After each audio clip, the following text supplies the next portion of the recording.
Well, as we continue to react to that particular issue, we are joined by Zambian main opposition parties, the Patriotic Front, the Secretary General, Mr. Raphael Nakacinda, is in studio with us. Mr. Nakacinda, welcome back.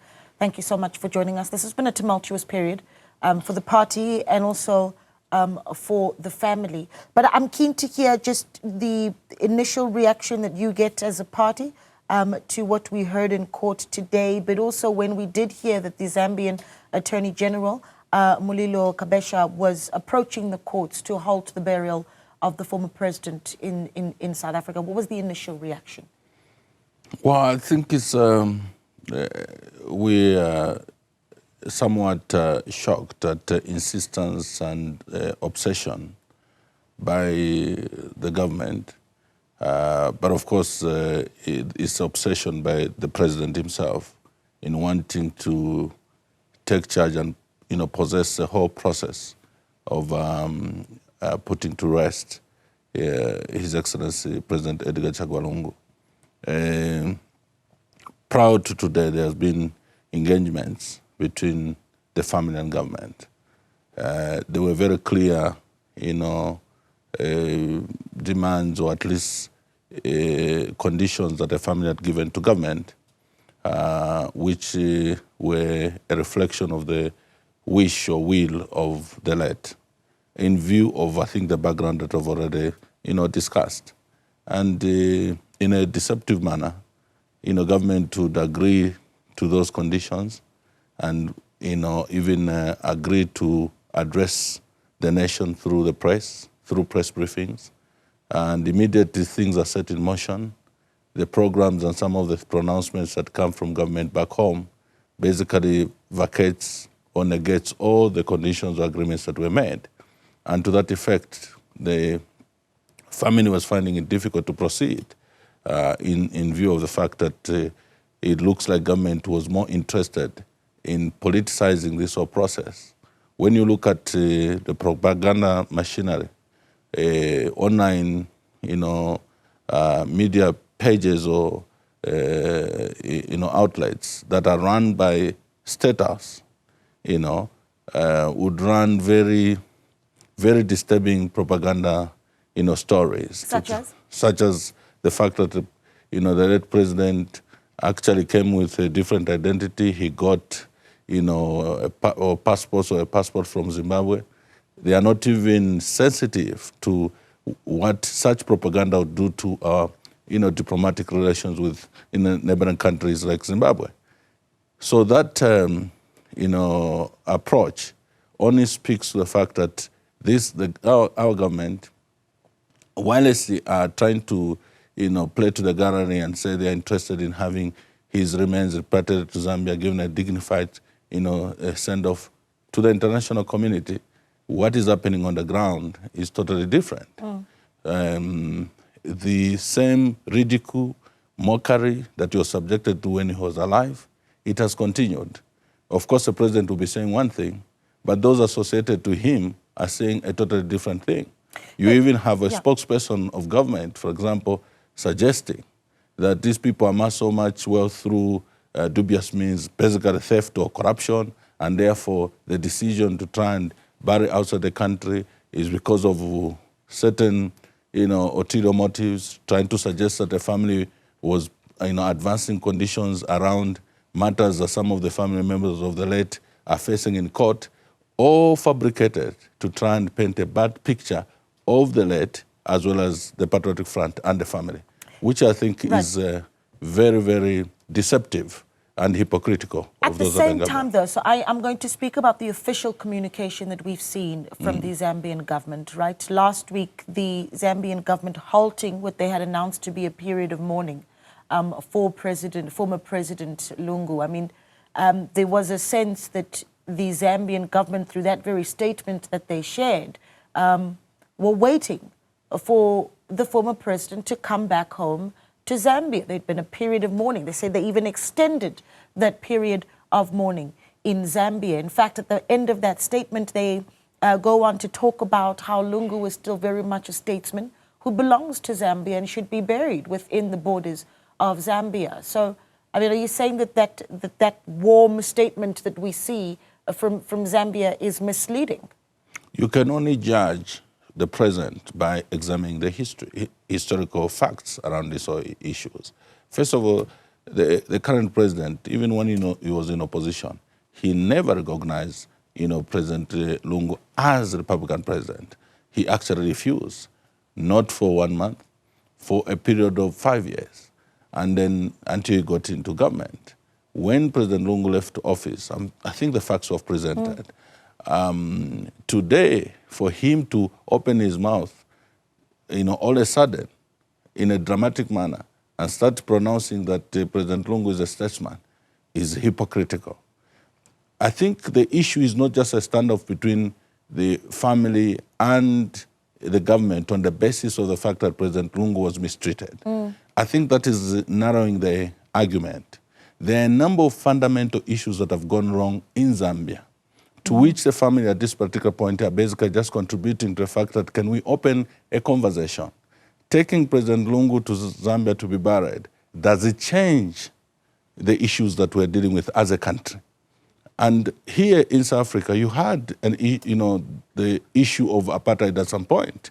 You had people in exile in Zambia. We hosted, the headquarters of ANC was in Zambia. And some of the comrades and freedom fighters died in Zambia and buried in Zambia. Indeed, and I'm going to challenge you, Mr. Nakacinda. Yes, they did, and that is correct. Yeah, it is correct. That was not at that point when we were talking about a former statesman, which is a completely different thing. So maybe let's talk about the diplomatic sensitivities. The spokesperson for the Department of International Relations and Cooperation in South Africa talked about what a difficult position this puts South Africa in, because this is going to be the first time a former statesman or a statesman is buried in South Africa from outside, a statesman of another country. The question for Durko was, what do we do? Do we partake in the funeral? Do we lay a South African flag over his remains? Because that is the protocols that we have. So what do you say about those diplomatic governmental sensitivities? Unless people are not paying attention to the issues around President Edgar Lungu, you are trying to cloth a person, the status of statesman, clothing the status of a former president that needs to be buried in a dignified manner, without paying attention to the fact that up to the point of him dying, he was stripped off of all these courtesies that we're trying to pronounce at this particular point. So don't you think that outside just moving forward and say, let's bury him in a dignified manner, as people are trying to suggest, that we need, first of all, to address what has led to where we are today, and the choice of the family to say, I think in this case, we don't want to participate in advancing and perpetuating this hypocrisy because it's destroying the very fabric of a nation. A nation needs to be founded on very strong, values, the values of, truth, the values, in this case, where democracy, where institutions of government must be respected, where, for example, the courts, the parliament, and all these institutions that are critical to be able to keep a nation, balanced and having freedoms and rights of citizens respected. Should we just, accord this government, an opportunity without being interrogated around this issue that will not only cure the abuse of the rights and freedoms of President Lungu, but the abuse and rights of citizens in the Republic of Zambia? So it's bigger than just burying. Right. So everybody who's interested in dealing with the Zambian situation must be able to examine this matter in a broader sense so that we'll be able to accept that there is something fundamentally wrong about Zambia. One of the reasons why people are reluctant to interrogate is because Zambia for over 50-something to 60 years has had a clean slate. We have been pioneers and leading on, in many areas. We have been in the forefront in terms of advocating for peace in the region. We have been first in terms of introduction of multi-party democracy. Then a number of positive things that Zambia has been able, to achieve and has been celebrated in the region and on the continent. Now, the dark side of what is happening now is shocking and people can't believe. So when we are raising these concerns, when President Lungu was raising this concern, people can't believe. This doesn't really speak to the Zambia we know. Is it not the loss of the legacy then of a former statesman that you believe in, his ideals, right? as a representative of the Patriotic Front, that it is a loss of legacy for him to be buried in another country. So let's say that the family is able to have the green light on their wishes to have former President Lungu buried in South Africa. Would he be buried as a normal citizen? I think understanding where the family is coming from, it's not actually the loss of a legacy. It is a demand that the legacy of President Edgar Lungu not be rubbished. Can you let the world know, let the Zambian people know who this man is, not in the lenses or through the lenses of the propaganda of the UPND government. Now President HH is coming to the party and beginning to accept that which he has not accepted for many years. And he's accepting now conveniently because for him, closure to this issue as quickly as possible works for him. And we're saying we cannot put closure, and I think that's what the family is also saying, we cannot put closure to this matter in the manner that he wishes it to close, because it's not about him. He is only president for a period of time. It's about the country, the damage the man is causing to a number of issues that are fundamental for the country.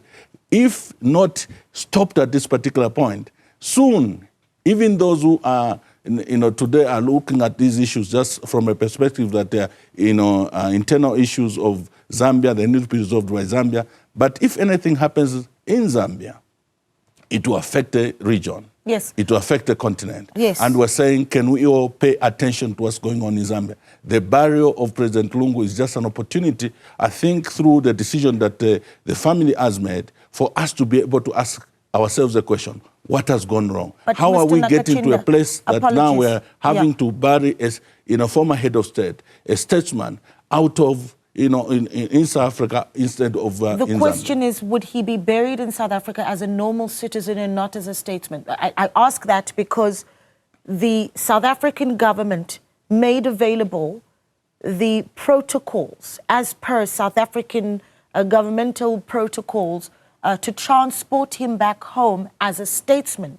So if the family insists that he be buried in South Africa, is he buried in South Africa as a citizen? And that's the clarity that I'm looking for, as a normal citizen and not as a statesman is what I'm looking for. I think the family has made it very clear. They have never demanded for anything outside the fact that up to the point of death, the gentleman was just like a private citizen. He lived here from January up to the time of death like a private citizen. Okay. And to that effect, there's nobody who has demanded anything.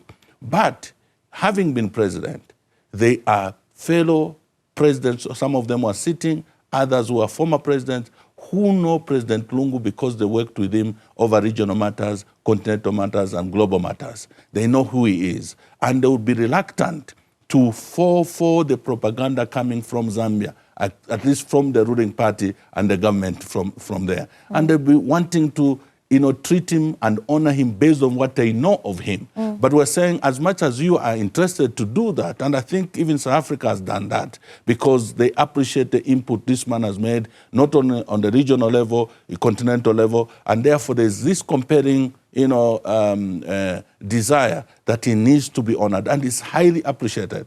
If he was just some dictator, some a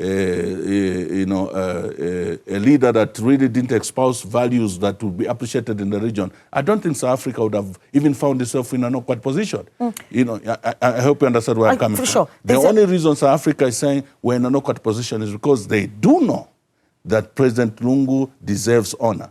In Zambia, that is not a position. After the sitting in court today, and we played it in the clip a little bit earlier, seemingly a family member saying one of the concerns of the family is the remains of the former president make their way back to Zambia, and that President Hichelema asks to view the body. What is the biggest concern about that possible request as is raised by that family member?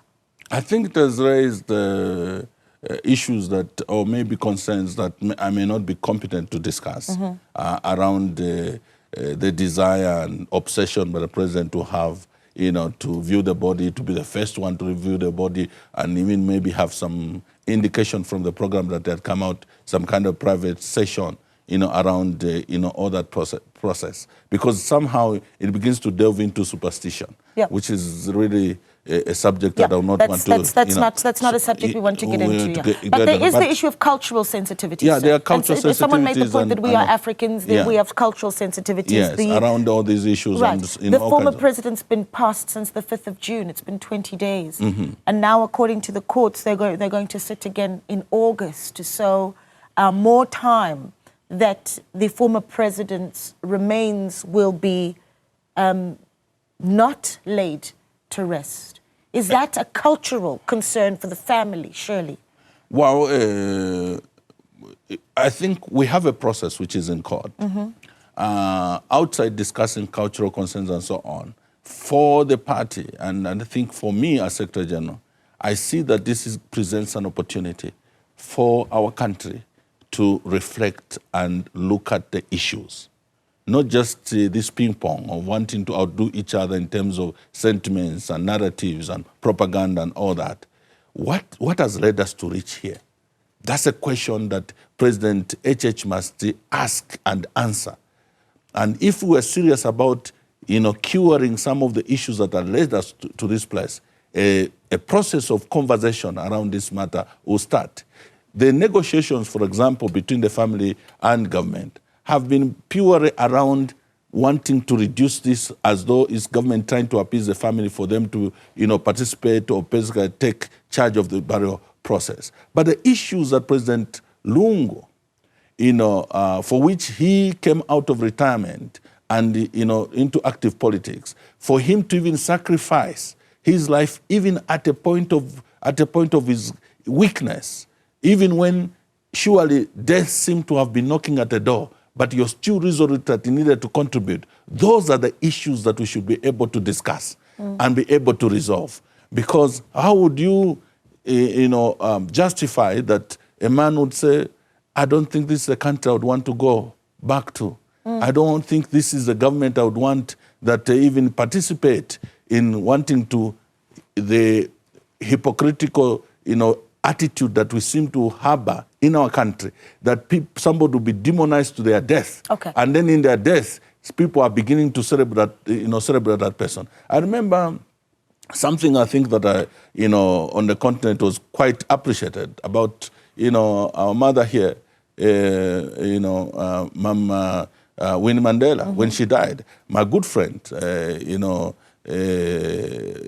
Malema, was given an opportunity to speak. He seemed to have he had the courage to call out some of the people who he felt that even the songs of praise and all the statements and so on that they were presenting over somebody they were demonizing all this while were hypocritical. Okay. It raised the debate.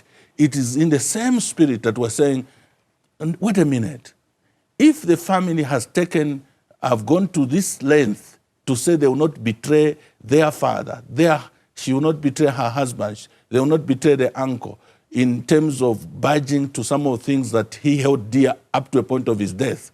Don't we then as a nation, collectively, including Mr. Hakainde Hichelema, sit back and reflect what has gone wrong? Why are we treating each other like this? What are some of the fundamental issues that we need to correct?